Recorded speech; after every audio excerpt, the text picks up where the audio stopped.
Hello, hello, hello, hello. Good morning, good morning, good morning. Kumusta, kumusta, kumusta? May adlaw ka na itong tanan, makigsunan, makasampiak. Here we go again. Buhay Amerika, Duterte loyalist, magingon nga kung adunay nahidog mo tungod sa tumang kakapuyog kaluya. Ang imong mga pulong may magadasig kanya sa pagtindog. Mga kasampiak, kung saan man kayong lupalok ng mundo, sana maging mabuti ang inyong kalagayan, lalo na sa inyong mga pamilya, sa inyong buong angkan. Pero bago pa nitong lahat, mga kasampiak, kayo inanyayahan ko na magsampiak man lang itong munti kong channel. Kakasimula pa lang eh. So mga kasampiak, ano ba ang pwede nating pag-usapan? Ang pwede nating pag-usapan ngayon ay tungkol sa pagbabalik tanaw sa nakaraan. As way back 2016, nung nanalo si Tatay Digong as a president, feel natin na we were one step ahead doon sa goal natin, yung kasaganaan, yung success, yung kaunlaran, pag-unlad ng ating bayan. Yan yung namimiss natin ngayon eh.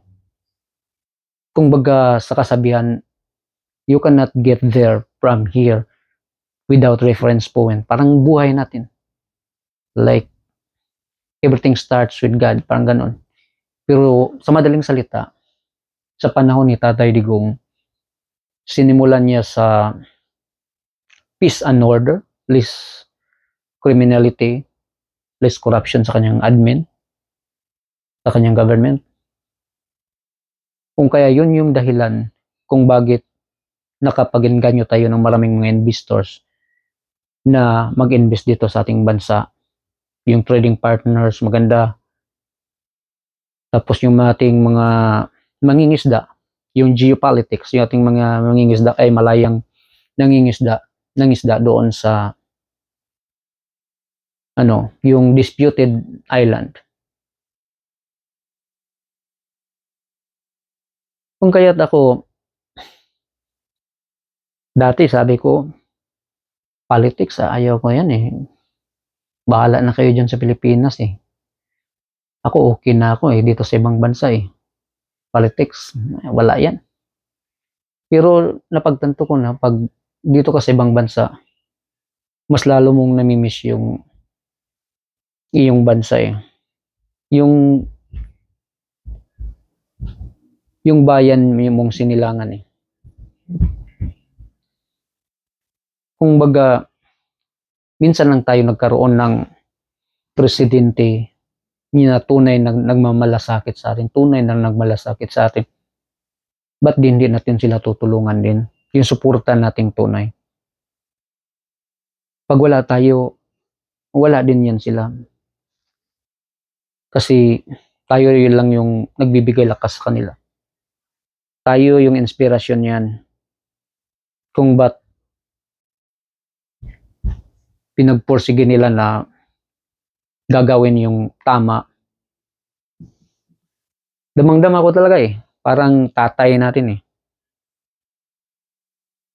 Wala na siya, wala talagang katulad. Ito, as way back 2016, itong kwento ito, may kasama na ko ng trabaho doon sa airport kasi nakapunta ko dito sa New York 5th of March 2016. So nung nagkaroon ako ng social security, nagtrabaho ko doon sa airport. Tapos 2016 may nakasama ako na Pinoy, matanda na siya. Bumalik na nga siya sa Pilipinas eh, sit for good na siya eh, wala siyang problema eh. Nagpunta lang siya dito dahil sa mga anak niya para makapag-citizenship siya. Tapos yung pang-medical lang niya kasi mas okay dito yung yung gamutan kaysa sa atin. So, nung 2016, nung tumakbo si Tatay Digong pagka-presidente, tinanong ko siya, sino ba yung presidente mo? Sino bang iboboto mo? Sabi niya, lahat na nasubukan ko na. Why not try yung Bisaya, yung taga sa inyo, yung taga Mindanao. Sabi ko, sige. Si Tatay Digong yung sinabi niya eh. Tapos nung nanalo na si Tatay Digong, mga few months later, umuwi siya ng Pilipinas eh. Tapos, nakita ko na lang may mga post siya sa Facebook. Tapos nag-message ako sa Messenger, kumusta ka na? Kumusta ang buhay? Sabi niya, wow, ang ganda sa Pilipinas. Sabi niya, tumanda na lang ako. First time ko na pag-uwi ko sa Pilipinas. Sa airport pa lang, walang hassle. Tapos sa lugar namin, very first time, na dati daw, pag gabi, hindi ka na pwedeng, hindi ka na pwedeng magpagabi sa labas kasi delikado, may mga tambay, may nagiinuman, may mga drug addict. First time daw niya na yung wala, hindi ka matatakot eh. Wala nang mga standby, may mga police visibility around the area. Sobrang daw eh. Takot yung mga criminals eh. Kaya yun napahanga siya eh. Tapos, ngayon naman, ngayong bago na yung admin, si Marcos na, tinanong ko siya kasi, paano kasi siya eh. Lang siya, patravel-travel lang kasi siya. Sabi, tinanong ko, kumusta naman ngayon eh? Sabi niya, wala na talaga ngayon eh. Bumalik na sa dati at parang sobra pa nga eh. Sabi niya kasi may negosyo siya na mga cellphone shop eh. Sabi niya yung negosyo ko nga eh, yung shop ko, yung kandado, ano ba yan sa Tagalog? Yung padlock daw eh, linagari daw yung buti na lang mahal yung niya, yung padlock niya, hindi daw na Sabi niya, grabe, sinubukan talaga eh. Kaya sabi niya, iba na talaga ngayon. Bumalik sa dating sistema. Kung kaya't ako, itong pagba-vlogs ko eh, parang hindi ko hilig talaga dito. Gamers kasi ako eh. Mga games yung vlogs ko eh. Sa isa kong channel eh. Ito lang ako, naingganyo lang ko magano eh. Kasi gusto ko lang may share yung nasa puso ko eh. may mga may mga nagko-comment pa diyan sa mga ina-uploads ko, but todo yung ko raw eh, yung suporta or yung parang kay Digong daw hindi ko lang sinagot eh, kasi para sa akin eh, wala akong paki sa opinion ng iba eh. You cannot please everybody.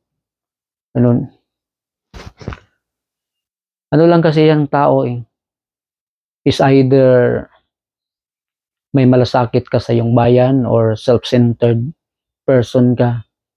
Yung inisip mo lang yung ngayon, bahala na ang bukas, or yung kapakanan mo, bahala na yung iba. Ganun lang yung tao eh. Katulad ng mga paborito nyong social media influencers, yung mga mainstream media na nabayaran, obvious naman eh. Is either ganun lang yung tao eh. Kung kaya't ako, sabi ko mag-vlog ako para i-share ko lang yung opinion ko, yung nakikita ko eh, anong nasa puso ko eh. Minsan lang tayo yung eh. Kaya nga ang mga tao eh, bahala na lang, sabi nila, bahala eh. Lang yan eh, politika. Kung baga nawalan na sila ng pag-asa eh. Kaya ngayon, minsan lang tayong nagkakaroon ng leader na talaga totoong nagmamalasakit. Kung kaya tutulungan natin sila. Itong maisog. yung si Tatay Digong. Kaya tulungan natin kung sino yung i-endorse niya sa election. Yan yung susuportahan natin eh. Dati pag mga ganun politics, hindi ako mag-straight vote eh. Pero ngayon, napagtanto ko na is a numbers game. Kaya kung sino yung niya, ini-endorse niya, dapat vote straight talaga tayo eh.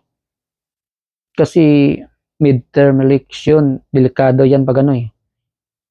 Gusto talaga nilang ipasa yung Chacha. Kasi sa ngayon hindi yan makapasa eh. Pero 2025 pipilitin talaga yan ng mga kalaban ni Tatay Digong na makakuha sila ng saktong numero dyan para talaga ma-push yan eh. Para sa 2028.